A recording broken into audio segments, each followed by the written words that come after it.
Hi guys, welcome to our channel mister Sisindri. Bigg Boss Telugu season 9లో ఒక పెద్ద big update అయితే వచ్చింది అని చెప్పవచ్చు.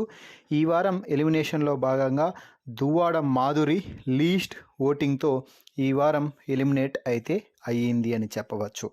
బిగ్ బాస్ హౌస్లో ఈ వారం జరిగిన నామినేషన్ ప్రాసెస్లో భాగంగా మొత్తం 8 మంది కంటెస్టెంట్స్ నామినేషన్స్లోకి రావడం జరిగింది.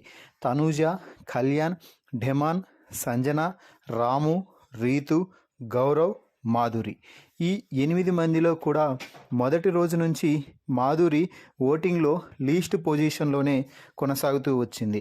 ఈ వారం పెద్దగా పర్ఫార్మెన్స్ లేకపోవడం, అలాగే నామినేషన్స్లో డెమాన్, రీతుతో గొడవ, ముఖ్యంగా ప్రతిదీ, అలాగే ఆమెకి ఉన్న బయట నెగిటివిటీ, ఇవన్నీ కలగలుపుకొని మాధురికి ఈ వారం ఎగ్జిట్ డోర్స్ అయితే వచ్చేసాయి అని చెప్పవచ్చు.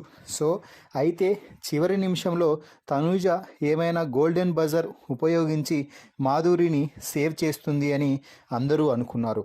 అయితే గేమ్ పరంగా 3 వారాలే ఇంట్లో ఉండి పెద్దగా ప్రభావం చూపని మాధురి కోసం గోల్డెన్ బజర్ వాడితే తనూజకి ఉన్న గ్రాఫ్ ఏమైపోతుందో అని గ్రహించిన తనూజ మాధురి కోసం గోల్డెన్ బజర్ వాడాలని అనుకోవటం లేదు సార్ అంటూ చివరి ఎలిమినేషన్ రౌండ్లో చెప్పడంతో అనూహ్యమైన స్థితిలో మాధురి ఎలిమినేట్ అయ్యి బయటకైతే వచ్చింది.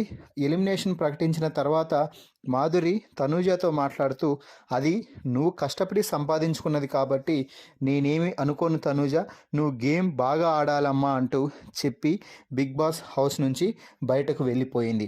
మరి దువ్వాడ మాధురి ఎలిమినేట్ అవ్వడం, గోల్డెన్ బజర్ ఉన్నా కూడా మాధురిని తనూజ సేవ్ చేయకపోవడంపై మీ అభిప్రాయాన్ని కామెంట్స్ రూపంలో తెలపండి.